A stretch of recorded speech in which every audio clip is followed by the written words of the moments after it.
Welcome to CPUNK, the next-generation identity and communication protocol built for the post-quantum era. In this video, I'll walk you through what CPUNK actually is, how it stays secure even when quantum computers arrive, and what kind of features are coming in the future. I'll also browse through the website while I explain things, so you can follow along visually. CPUNK originally started as a community-driven meme token, but it has grown far past that. Today, it's becoming a full decentralized identity and communication infrastructure. The idea is simple. Users should own their digital identity, communicate securely, and take part in governance without relying on centralized services. And all of this should work even in a world where quantum computers can break old cryptographic systems. CPUNK's approach is, don't wait. Build it quantum safe from the beginning. So the whole protocol is based on lattice-based cryptography, using NIST-approved quantum-resistant algorithms like Kyber, dilithium, and S256. Alright, let's hop into the website. Here on the main CPUNK page, you'll see two paths right away. Explore cpunk.io and start delegating. We'll start with cpunk.io. Let's open the Services section and check the DNA identity system. DNA stands for Decentralized Naming and Addressing. It lets you register a nickname, your public wallet addresses, and optional social links directly into the blockchain. Everything is tied to your CF20 wallet public key. Once registered, that becomes your quantum-proof digital identity. It also gives you governance rights and access to the P2P messenger and wallet features. Next, let's take a look at delegation. This is interesting if you're into Cellframe. If someone wants to run a node but doesn't have enough hardware or internet bandwidth, they can delegate Cell tokens to CPUNK validators.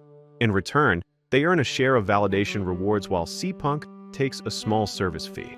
Here you can see the live delegation stats. You can click individual nodes and explore how each one is performing. Below that is the CPUNK Treasury section. Sell from delegations, CPUNK balances, and other metrics. Some parts are already complete, some are still being built. Now let's check out the team. CPUNK is community-driven, so anyone can contribute. Down here, they even list examples of how you can get involved. And these are the most active members who frequently help out and chat in the Telegram groups. Alright, let's jump to the white paper and look at future features. We're currently at white paper version 2.1, so let's scroll through. We already talked about DNA, but here's the next thing.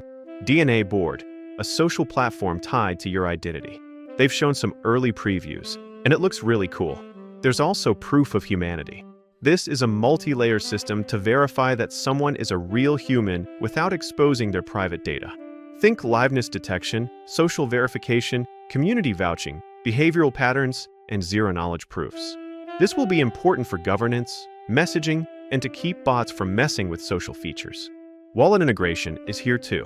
The DNA-Messenger includes a built-in CF20 wallet, so you can send tokens directly to DNA names and receive payments with QR codes. Handy if you use the messenger a lot.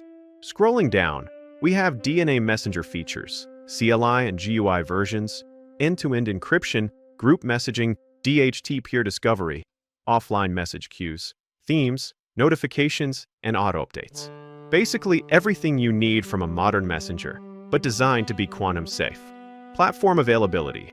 Linux and Windows are ready, web version is on the way, and mobile is targeted for Q1 2026.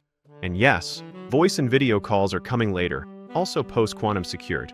Next up, tokenomics. Total supply is 1 billion. No VC allocation, no team unlocks, no hidden inflation. A clean, fair launch model, which is refreshing to see.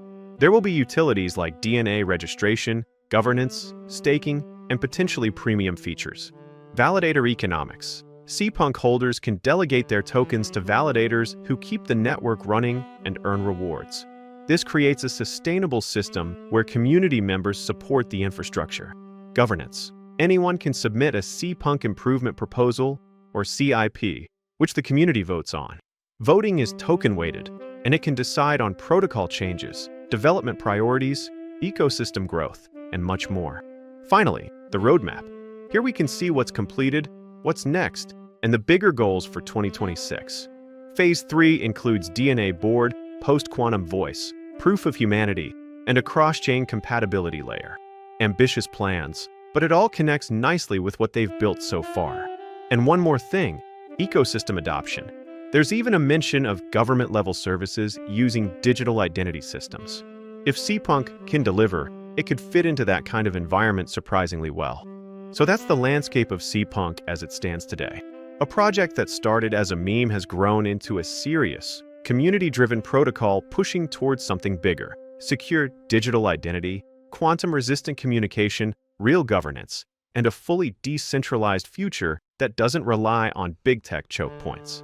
What I like most is that everything here is built step by step. Nothing wild or magical, just solid tech, open development, clear tokenomics, and a community that actually builds instead of just talking. And every piece we looked at, the DNA identity, the delegation model, the messenger, the upcoming proof of humanity system, fits into the same long-term vision. If CPUNK delivers on the roadmap, we'll end up with a platform where people own their identity, talk securely without gatekeepers, and participate in an ecosystem that's designed for the world we're heading into, not the world we're leaving behind. So whether you're here for the tech, the community, or just curiosity, keep an eye on the progress. This protocol is still growing, and the most interesting parts may be the ones still ahead. Thanks for watching, and I'll see you in the next one.